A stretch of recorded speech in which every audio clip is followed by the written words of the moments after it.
What should you expect when it comes to federal sentencing on a federal criminal case? My name's Ted Hassey. I handle federal criminal defense in Oklahoma. I get a lot of questions from people who are wanting to find out what they can expect once they have a federal case or they have a loved one with a federal case, what they're going to expect when it comes to sentencing. Now, there is a whole process that I'll talk about elsewhere with regards to plea agreements and a sentencing hearing, what happens with the judge. What I'll talk about briefly here today, though, is sort of broad overview.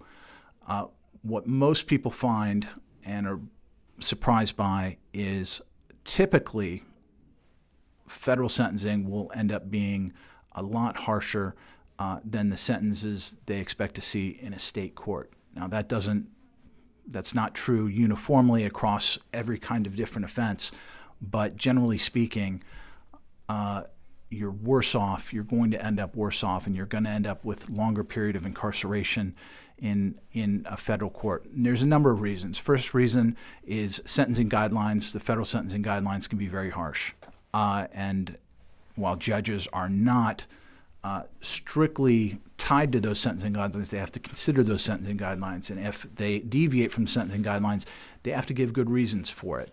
So the sentencing guidelines influence judges for a number of reasons to give pretty harsh sentences.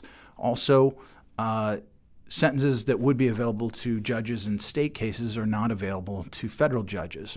So federal judges that are doing sentences on federal criminal cases don't have the option of doing a suspended or a deferred sentence.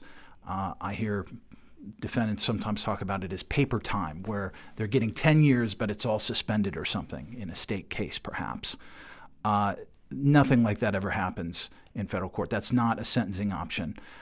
There's also not the flexibility that a judge in a state court case might have with regards to giving an extended period of probation instead of a period of incarceration.